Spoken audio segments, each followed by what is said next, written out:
Hi, everybody. Dan Illman, Mike Beer, stakes action for our DRF race of the day for Wednesday, June the 29th. It's the sixth race at Finger Lakes, the $50,000 Ontario County Stakes, 3/4 of a mile. These are New York bred 3-year-olds. Let's take a look at the field. You can view free formulator past performances for this race on the Race of the Day event page at DRF.com. Take a look, handicap along with us. When you've made your final determinations, you can play this race with your DRF Bets account, which includes free formulator past performances. And Mike, the number 7, Rodney, is going to be very, very, very tough.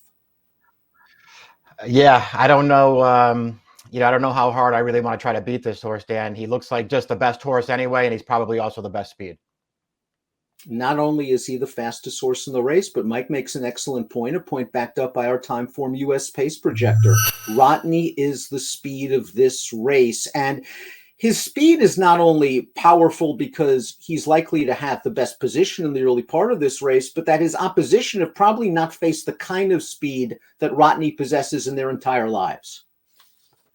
Yeah, that's a good point. There are other horses in here who have been forward in some of their races, but they're not, running in races where Rodney's the horse setting the pace, and Rodney's really fast.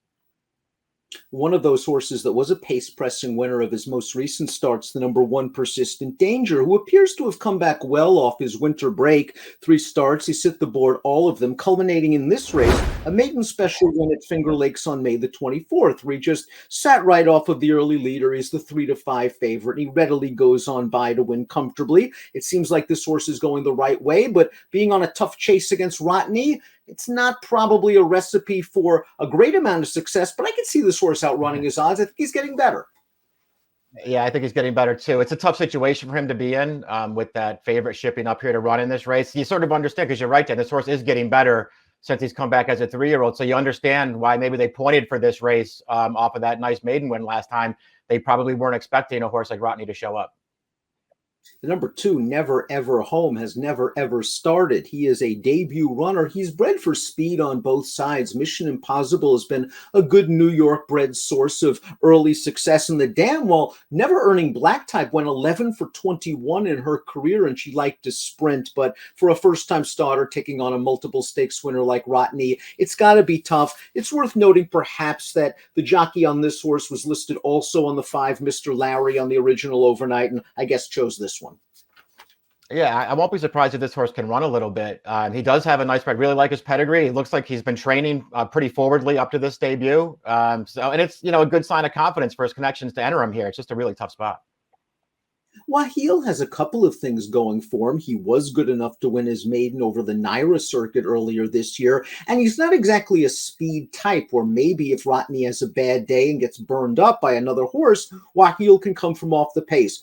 Here's the bad news. I didn't like this performance at Finger Lakes earlier in the month. He's had a pretty good trip as the favorite in here, Mike. He draws outside the eventual winner, and he just can't finish it off. Yeah, agreed. I thought this was a race he's probably supposed to win as the favorite. Maybe a little bit of a hang job, Dan, because it just looks like he's going to go by the entire stretch, and he doesn't. These two horses are, sort of leaning on each other there at the end, though. I don't know. I was disappointed in this race. I didn't love either of his starts 2 or 3 back either, Dan. I just thought this horse was really hard to make.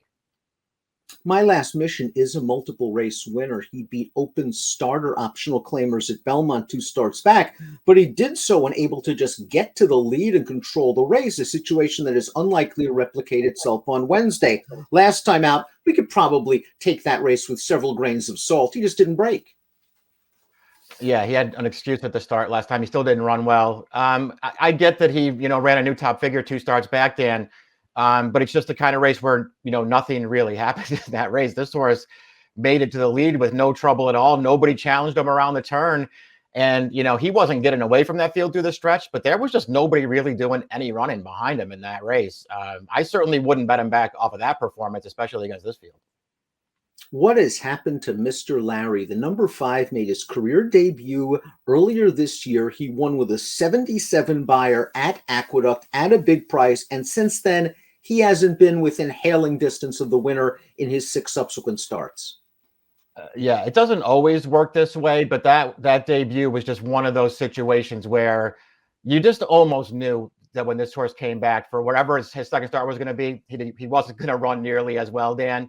talk about everything going your way in a debut. Not only did he just have two horses hook up and duel right in front of him, just going way too fast, it was also a day where the rail was gold at Aqueduct. He just rode the inside the entire way into a perfect setup and got this tremendously inflated figure, which he hasn't run back to.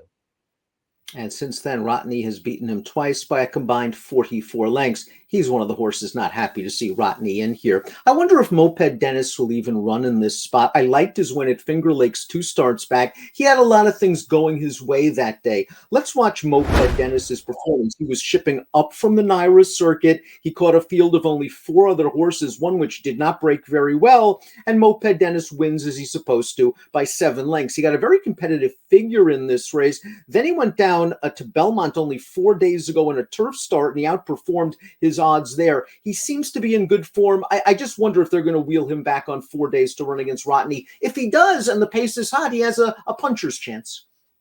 Yeah, I agree. He was the other horse for me if they decide to ship him up here for all the reasons that you mentioned, Dan. He's run pretty well in his last 2 starts. Jeremiah Engelhart doesn't do this that often, but when he does come back on short rest like this, really, really good numbers. 1 to 7 days off. Wheeling back down. He's 6 for his last 13 with a 276 ROI.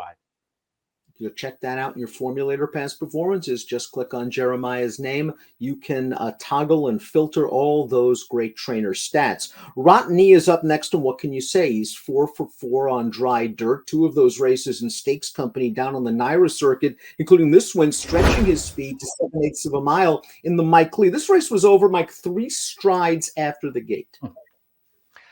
Yeah, it was. He's just a really fast horse, and it also helps that he's a really good gate horse too. He gets out of the gate really well, and then he's got good speed. And so far, Dan, since his debut, where he actually ran really well to be second best first time out, he's just really made no mistakes since that day. He uses his speed, he uses it very effectively, and he just happens to be a good horse. Cutting back to 6 helps him. Absolutely. I was just going to say that. Cutting back to 6 helps, and it's a great job by Michael Maker to read the condition book. He'll gladly give 6 to whatever pounds to the rest of this field to be 1 to 5 or so against New York breds. Give Me the Money is a 2-time winner, Mike, and this is a horse that was just overmatched last time out at Finger Lakes. The time before that, he blew him away in a non-winners of 2 life going 3/4. The issue is he's another horse that really does his best running when he's up and on the lead.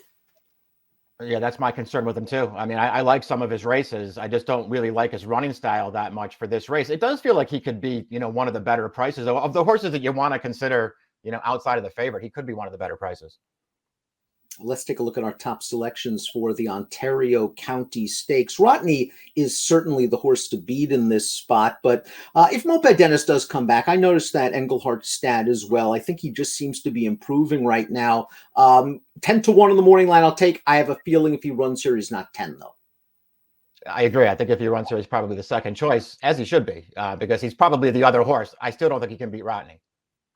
Rodney is going to be the horse on the lead, the horse to catch, the horse to beat. Maybe Persistent Danger can sort of split the favorites at a price. I think he's getting a little bit better. 7684 for Mike, 6713 for me. It's the Ontario County at Finger Lakes, your Wednesday race of the day. Good luck.